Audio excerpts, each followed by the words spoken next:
Muchas gracias. Al respecto, ¿no?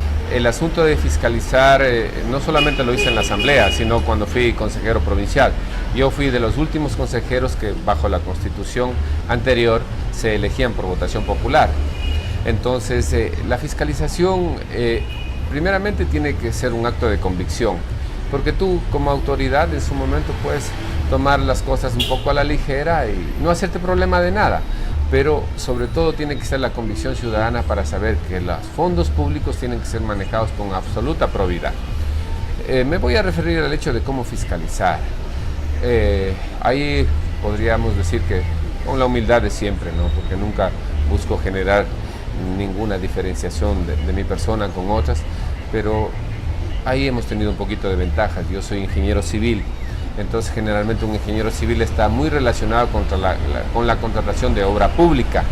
Y es ahí, en esa experiencia que yo he tenido, por ejemplo, en el Consejo Provincial, en el proyecto Villano, que fue el motivo de un examen especial y después de la lectura en la Contraloría, yo recibí un reconocimiento por parte de los empleados de la Contraloría. Evidenciamos una cosa, por ejemplo, y eso es tal vez el desconocimiento de muchos ciudadanos o de muchas autoridades, ha hecho que se pase por alto. Allí el proyecto Triunfo Villano había sido declarado por administración directa. Cuando tú declaras una obra por administración directa no puedes pagar costos indirectos. Y resulta que en el alquiler de maquinaria que se hizo en este proyecto se estaban pagando costos indirectos. ¿Qué decía? Que si la maquinaria tiene un costo directo de $40, con los costos indirectos se estaban pagando $55. Eso implicaba que una maquinaria cobre alrededor de $25.000, $26.000 mensuales, $23.000, cuando vulgarmente y cotidianamente en la parte externa privada cuesta $7.000 el mes. Entonces, cuando tú identificas eso, tienes que tener la valentía y la interés de saber que eso está mal y exigir por un acto de responsabilidad que eso no pase, ¿no? Entonces, te puedo poner un ejemplo ahí. Después de eso, la contratación pública, lamentablemente, en nuestro país está caracterizada por una serie de subterfugios y de pasos que se dan para violar la ley. Entonces, como te digo, para mí fue un poco más fácil porque, como te decía, soy ingeniero civil. Después de eso, en mi ejercicio ya de la Asamblea, ahí yo evidencié todos los exámenes que se habían hecho, exámenes especiales que se habían hecho a la prefectura. Te digo también con mucha sinceridad, y le digo al pueblo de Pastaza, que uno de los grandes pecados del presidente de la República es haber anulado la posibilidad de fiscalizar los ministerios cuando se dijo desde el Palacio de Carondelet que no se tenía que entregar ningún documento si no era a través de la solicitud a la presidenta de la Asamblea. Eso hizo un daño inmensamente, emasculó las posibilidades de coger y de fiscalizar a todo el gobierno, a tal punto que tú verás que la Asamblea que está terminando, el ejercicio de estos asambleístas, ha sido nula la fiscalización. Si tú te fijas, los propios asambleístas de la oposición, sí, no han llevado un solo proceso de fiscalización a su término. ¿Por qué? Porque está blindada la posibilidad de recibir con documentos. Al contrario de esto, ¿de dónde salieron todas las denuncias? De un trabajo de los periodistas. Y ahí hay que reconocer que muchos periodistas han terminado, ¿sí?, asumiendo un papel hasta riesgoso porque han sido perseguidos, pero no ha pasado desde la Asamblea. Esa es una de las cosas que hay que decirlo con absoluta sinceridad. A mí me tomó el tiempo de 6 meses demostrarle al pueblo de Pastaza y demostrar al Contralor de la República que se tenía que entregar, ¿sí?, después de un examen que se hizo ordinario sobre el nepotismo que se había practicado en el Consejo Provincial, se tenía que dictaminar el informe definitivo y establecer la destitución del prefecto anterior. O sea, eso es una de las cosas. ¿Eso es difícil? Claro que es difícil, porque generalmente hay personas, ¿sí?, que han delinquido, se han enriquecido con dinero público y tienen dinero para sobornar a algunas autoridades, ¿sí?, o burócratas que manejan el asunto de la Contraloría. Entonces eso es muy complicado. Y lo primero que se debe tener es tener la convicción que uno tiene que llegar hasta el final.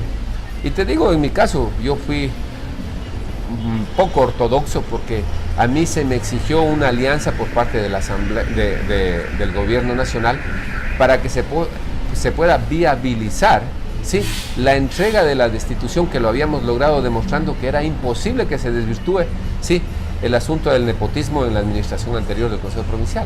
Entonces nosotros logramos eso, ¿no?, con revisiones, con el subcontralor, que se revisen los informes, insistir sobre eso, pero hubo empleados que colaboraban conmigo, que eran los asesores de la Asamblea, que se encargaron de ir a la Contraloría durante casi todos esos 6 meses a revisar conjuntamente con los empleados de la Contraloría para que se puedan establecer estos informes. ¿Por qué? Por un asunto de convicción.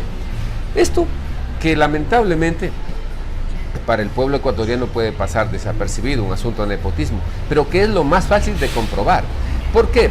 Porque la fiscalización tiene otro detalle, que tú haces el trabajo técnico, puedes hacerlo con la Contraloría y toda la cosa, pero estás sometido, después de que hay una acusación particular, a que sea la Fiscalía la que le dé el paso siguiente para llevar el famoso debido proceso. A mi criterio ese es un gran error. La Contraloría se lo definía, a pesar que ahora creo que se menoscabó sus atribuciones, pero se consideraba como que eran jueces de dinero, o sea, jueces de plata, o sea, los jueces contables del Estado ecuatoriano. Y sin embargo ahora están sometidos a la Fiscalía, y ahí hay un desfase que daña totalmente cualquier proceso de fiscalización, a tal punto que yo creo que se debe reformar la ley de la Contraloría para que sea la última instancia en lo que se refiere a manejo de fondos públicos. Y una vez que la Contraloría dictamine que hubo peculado, que hubo enriquecimiento ilícito, que hubo mal manejo de fondos públicos, a pesar que el enriquecimiento ilícito no lo podría determinar la Contraloría, pero si hubo peculado, sea la última instancia, no puede ir al otro sistema. Muchos abogados que son encargados de manejar la doctrina dirán que esto es un apócrifo jurídico, pero en cambio es real. A la Contraloría se le quitó la facultad o su atribución entera de controlar los fondos públicos, y eso se debe coger y arreglar. ¿Que es complicado? Es complicado, a tal punto que ninguno de los asambleístas anteriores y los posteriores que estuvieron a mi persona, al periodo pequeño que pasé en la Asamblea, se tomaron en serio el asunto de la fiscalización, porque quería mencionarte que este hecho del nepotismo, que fue el motivo de que se logró la destitución de un prefecto aquí en Pastaza, no se lo había dado en el periodo en que yo llegué, en el 2013, sino se dio en el periodo 2009-2011, donde habían otros asambleístas que tenían que haber estado observando que esas cosas no se den. Pero sin embargo, generalmente la gente opta por no hacerse problemas. Eso a mí me parece una falta de devoción política y de consideración con los fondos del Estado. Ese no es mi caso, y es por eso te digo que fiscalizar significa tener una serie de argumentos. Ahora, lo otro, ¿qué se puede hacer? Cuando tú estás en la Asamblea, nombras tus 2 asesores. Y yo creo que cada proceso de fiscalización que tú hagas, puedes ir cambiando tus asesores dependiendo cuál es el detalle de lo que vas a fiscalizar. Entonces, por ejemplo, si estás haciendo una fiscalización contable, que netamente está sobre el asunto contable, no de inversión, entonces deberías contratar un administrador de empresas, una persona que sepa de contabilidad.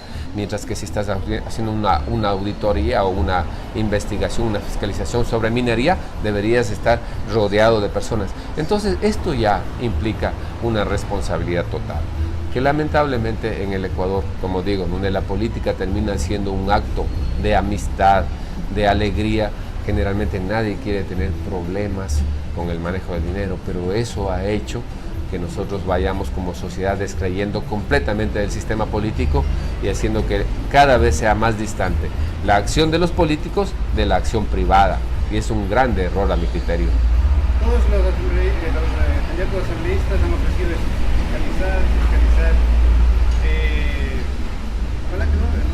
Bueno, yo en lo personal no puedo dudar de una palabra sobre un tiempo que todavía no se da, pero sí puedo hablar sobre los que han pasado. Y te digo que generalmente a nadie le gusta tener problemas de ese tipo. ¿Por qué? Porque se enfoca la política de otro punto de vista. Para mí, el problema grande de este país no es un asunto de izquierda o de derecha. El problema grande de este país no es una visión ideológica. El problema de la política ecuatoriana es una falta de control sobre los fondos del Estado. porque eso permite que la gente que llegue a la política se enriquezca fácilmente. Entonces eso da descrédito a los ciudadanos, que son aquellos que votan por sí. Entonces todo el mundo asume, desde los votantes, que hay un montón de ladrones ahí en la política. Y dicen, y se enferma la sociedad, se contamina, se hace una pandemia al imaginar que si el que está en puesto alto roba, yo que estoy en puesto alto también debo robar. ¿Por qué? Porque la impunidad campea en nuestro país. Entonces ahí está el problema central desde mi visión de la política, ¿no? Por eso nuestro país no va a progresar si es que nosotros no logramos corregir y controlar el asunto de la corrupción. O sea, esa es una de los objetivos o de las visiones que yo puedo tener sobre el manejo de la política. Ahora, lo otro es que los ciudadanos que van a ser elegidos tengan la entereza para asumir estos retos, porque en realidad son una lucha. Estar en contra de la corrupción es una lucha, es un reto, no es una cosa fácil.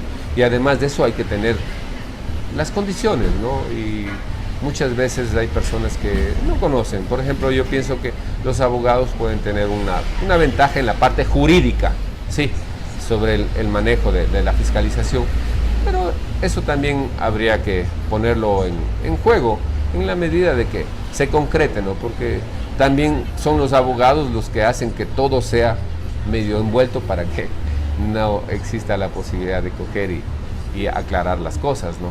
Entonces, hay detalles sobre eso, pero te digo, yo pienso que la mayoría hablan de labios para afuera, porque si no, fíjate tú, deberíamos tener un control estricto de fiscalización en los consejos municipales.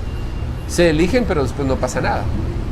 El consejo provincial, donde están los concejales, los alcaldes y de las juntas parroquiales como consejeros, deberían tener un control estricto de lo que está haciendo el prefecto, y no pasa.